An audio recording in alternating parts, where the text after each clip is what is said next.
اس کی جو کارکردگی ہے وہ اس کے اوپر ایک سوالیہ نشان رہا ہے. اور اس کی وجہ کیا ہے؟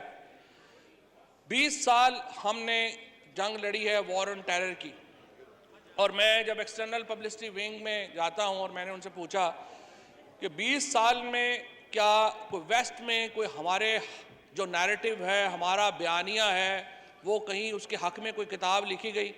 جواب ہے نہیں. کیا کوئی انٹرنیشنل فلم بنی جس میں ہمارا نقطہ نظر جو ہے وہ سامنے رکھا گیا ہو؟ جواب ہے نہیں. کیا جو انٹرنیشنل اخباریں ہیں یا انٹرنیشنل ٹیلی ویژنز ہیں ان کے اوپر ہمارا بیانیہ آتا ہے؟ جواب ہے نہیں. اس کی وجوہات کیا ہیں؟ اس کی بہت وجوہات ہیں. پہلا تو ظاہر ہے جناب اسپیکر، اس وقت ہمارا ایکسٹرنل پبلسٹی کا جو بجٹ ہے وہ 4.5 کروڑ روپیہ ہے، اور اس کے مقابلے میں ہندوستان کا ایکسٹرنل پبلسٹی کا بجٹ 21 ارب روپیہ ہے. اور میں اس میں ہالی ووڈ کا وہ علیحدہ بجٹ ابھی شامل نہیں کر رہا، جو وہ بالی ووڈ اور ہالی ووڈ کی جو فلمیں بنتی ہیں اور جس طریقے سے وہاں پہ خرچہ ہوتا ہے. ابھی آپ نے دیکھا ہوگا پچھلے دنوں انفو لیب پکڑی گئی، جس میں پتہ چلا کہ 845 سے زیادہ جعلی ویب سائٹس کی گئی، اور ان ویب سائٹ سے پاکستان کے خلاف مسلسل جھوٹی خبریں انٹرنیشنل میڈیا کو فیڈ کی گئی.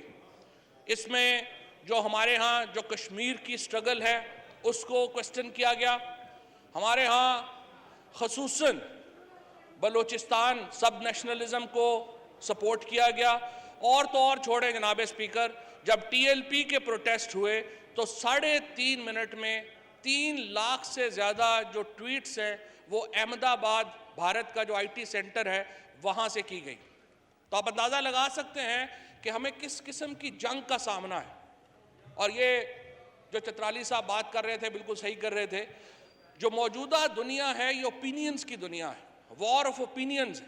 ہم اپنی اوپینین، اپنا نیریٹو کس طرح بیان کر سکتے ہیں، ہم اپنی بات کس طرح لوگوں کے سامنے پہنچا سکتے ہیں، یہ اصل لڑائی ہے. اور یہ لڑائی پاکستان کی لڑائی. اور اس کا دوسرا جو معاملہ ہے وہ کیوں یہاں پہ ہم پہنچے. میں بڑی معذرت کے ساتھ یہ بات کرنا چاہوں گا، پچھلی حکومتوں نے مسلسل جو انفارمیشن منسٹری کے ادارے ہیں ان کو ایک ایسے محکمے بنانے کی کوشش کی جس کا مقصد صرف ووٹروں کو نوکریاں دینا تھا. انفارچونیٹلی صرف پی ٹی وی کے اندر 2200 لوگ 10 سالوں میں بھرتی کیے گئے. اور جناب اسپیکر، ان کو کیسے بھرتی کیا گیا؟ وہ ڈیلی ویجز کے اوپر بھرتی ہوئے، کوئی ٹیسٹ نہیں ہوا، کچھ نہیں ہوا. ڈیلی ویجز سے انہیں ایک کمیٹی بنی یہاں پہ، انہوں نے ان کو کنفرم کر دیا. 32 کروڑ روپیہ پی ٹی وی ان لوگوں کی تنخواہیں دے رہا ہے، اور ان میں 5% لوگ بھی ایسے نہیں ہیں جن کو آپ ذمہ کوئی کام لگا سکے. آپ نے پوری کارپوریشن بٹھا دی. میرے لیے بڑا آسان ہے، میں آج منسٹر ہوں، ہمارے پی ٹی آئی کے لوگ، ہمارے سارے جو منسٹر ہیں، ہمارے لیے بڑا آسان ہے. ہم اپنے محکموں میں اپنے ہر پولنگ اسٹیشن سے 10 15 لوگ اٹھائیں، ان کو بھرتی کر دیں، اس کے بعد ہم الیکٹیبل ہیں، اس کے بعد ہمیں کوئی کرنے کی ضرورت ہی نہیں ہے. لیکن نتیجہ کیا ہوگا؟ نتیجہ یہ ہوگا آپ کی اے پی پی پوری بیٹھ گئی، آپ کی پی ٹی وی کارپوریشن آپ نے پوری بٹھا دی، آپ نے اپنی ریلوے کو پورا بیڑا غرق کر دیا، آپ نے پی آئی اے کو بٹھا دیا، آپ نے سٹیل مل کو بٹھا دیا. اور آج عمران خان کی حکومت کو ہر ادارے کی بنیاد سے اس کی عمارت کھڑی کرنی پڑ رہی ہے. جناب اسپیکر، یہ ہے وہ لیگیسی جو انفارچونیٹلی ہم نے انہیرٹ کی ہے. اور اس میں کوئی شبہ ہی نہیں ہے کہ ہمیں اپنے اداروں کی بنیادوں کو مضبوط کرنے کی ضرورت ہے. اور میں بڑا شکر گزار ہوں جناب فائنانس منسٹر صاحب کا کہ انہوں نے اس بجٹ میں یہ کوشش کی ہے کہ ہم اس وار کی طرف آگے بڑھیں. انفارمیشن منسٹری کو بدقسمتی سے جناب اسپیکر پچھلی حکومتوں نے مسلسل صرف رولنگ پارٹی کا ایک سپوکس پرسن بنا دیا. ہم نے اس کا جو درجہ ہے اس کو رولنگ پارٹی کے سپوکس پرسن کے بجائے سٹیٹ کے سپوکس پرسن کے طور کے اوپر ہم اس کو آگے لے کے جا رہے ہیں. ہم اس کو ایلیویٹ کر رہے ہیں. تو ہم کیا کر رہے ہیں؟ ہم اداروں کو سٹرینتھن کر رہے ہیں. انشاءاللہ تعالی اگست میں 14 اگست کو چونکہ محرم شروع ہو رہا ہے، ہمارا خیال تھا 14 اگست کو کریں گے، لیکن اب انشاءاللہ تعالی اگست کے پہلے ہفتے میں جناب اسپیکر ہمارا پی ٹی وی مکمل ایچ ڈی ہو جائے گا اور پہلی بار پاکستان کے لوگ پی ٹی وی کو ایچ ڈی کے اوپر دیکھ سکیں گے۔ اس کے ساتھ اے پی پی ایسوسی ایٹڈ پریس آف پاکستان جناب اسپیکر، اس کو ہم ایک مکمل اے ایف پی اور رائٹرز کی سطح کے اوپر لے جا رہے ہیں، اس کو ہم digital media news agency create کریں گے اور ایک ورلڈ کلاس نیوز ایجنسی انشاءاللہ اگست میں اپنا کام شروع کرے گی۔ تیسرا بڑا ریفارم آپ کے سامنے انشاءاللہ ریڈیو پاکستان کی پروگرامنگ کی صورت میں آئے گا، جہاں پہ آپ دیکھیں گے کہ ریڈیو پاکستان کو مکمل طور کے اوپر ہم ڈیجیٹلائز کر رہے ہیں اور انشاءاللہ اگست کے مہینے میں ریڈیو پاکستان کی نئی جو پروگرامنگ ہے وہ بھی آپ کے سامنے آئے گی۔ جناب اسپیکر، یہاں پر جو کچھ اور اہم باتیں ہوئیں ان میں ایک سب سے اہم بات یہ کی گئی کہ ہمارے ہاں جرنلسٹ کی جو سیفٹی ہے اس کو خطرہ، یہ ایک مسلسل ایک انٹرنیشنل پروپیگنڈا کو سہارا دیا جا رہا ہے یہاں کے کچھ ایلیمنٹس کی طرف سے۔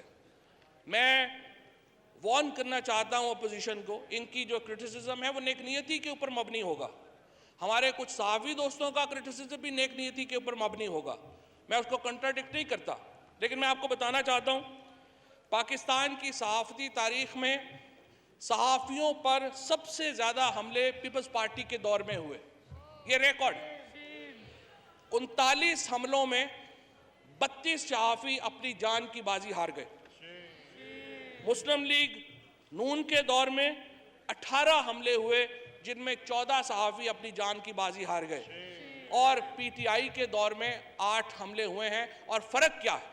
فرق یہ ہے جناب اسپیکر کہ تمام جو پی ٹی آئی کے دور میں مقدمے ہوئے ہیں جن میں مرڈرز ہوئے ہیں، تمام کے تمام میں تفتیش ہوئی اور تمام کے تمام میں وہ جو معاملات ہیں ان کے مجرم پکڑے گئے اور وہ عدالتوں کے سامنے۔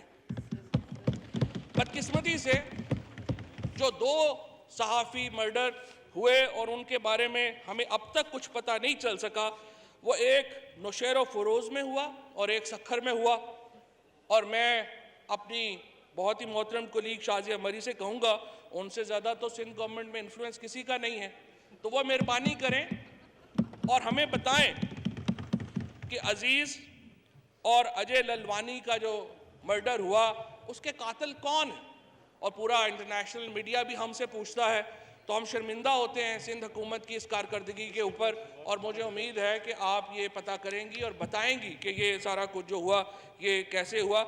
جہاں تک ایک اوورال پکچر کا تعلق ہے، جو پی ڈی ایم اے کا جو ہم مسودہ بنانا چاہتے ہیں، جس میں پہلی بات تو یہ ہے کہ میری بہت ہی محترم کولیگ مریم اورنگزیب جن کا میرا بہت ہی احترام ہے، ان سے میں یہ کہنا چاہتا ہوں، آپ نے ایک پوری کیمپین چلائی پی ڈی ایم اے کے آرڈیننس کے اوپر، بعد میں ثابت ہو گیا کہ وہ فیک نیوز تھی، اس طرح کا کوئی آرڈیننس ایشو نہیں ہوا تھا۔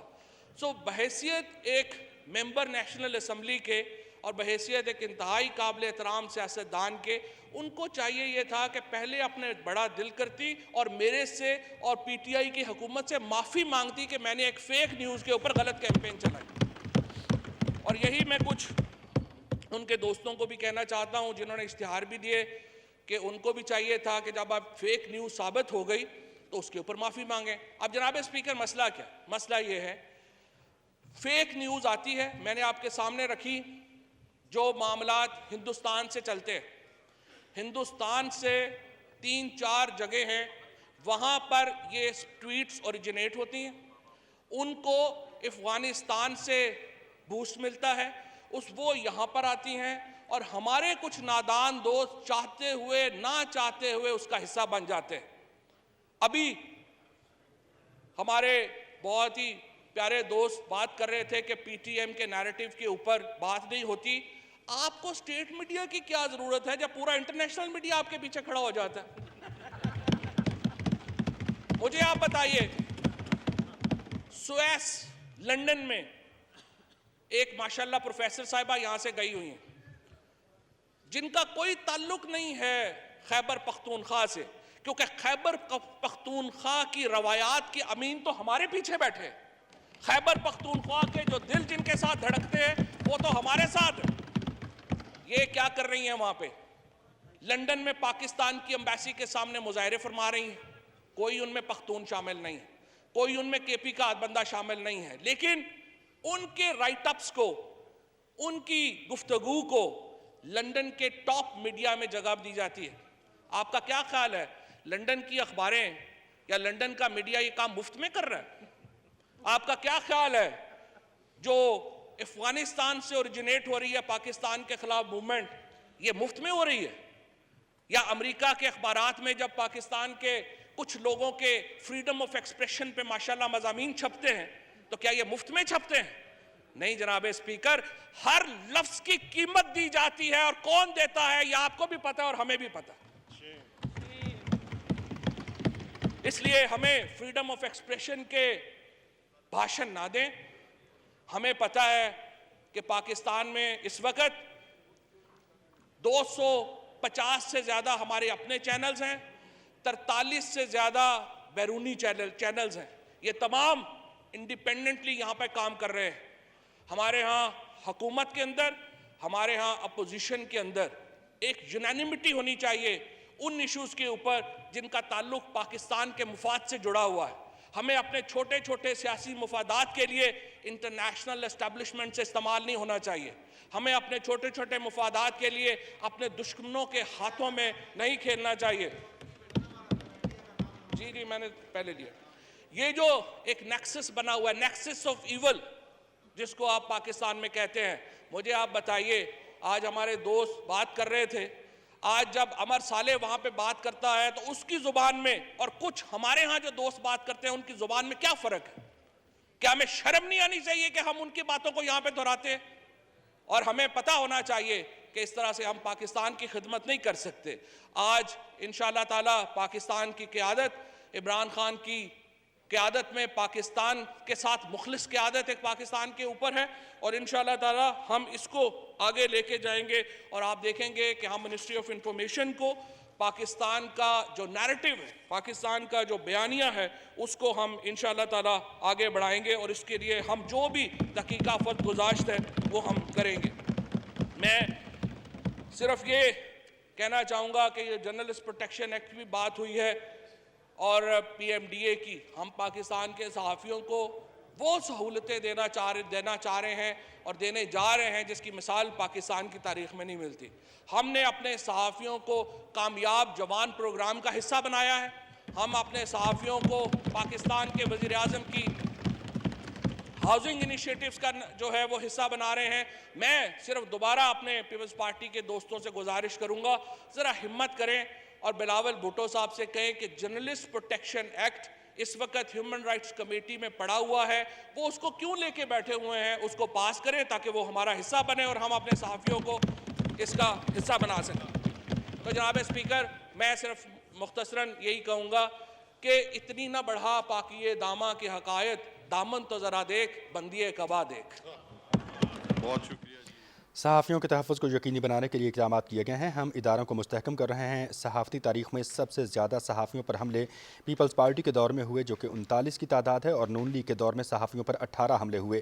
گزشتہ حکومت نے سیاسی بنیادوں پر اداروں میں بھرتیاں کی. ریڈیو پاکستان, اے بی پی اور پی ٹی وی کو جدید تقاضوں سے ہم آہنگ کر رہے ہیں. مریم اورنگزیب نے فیک نیوز پر مہم چلائی. اس روش کو ختم ہونا چاہیے.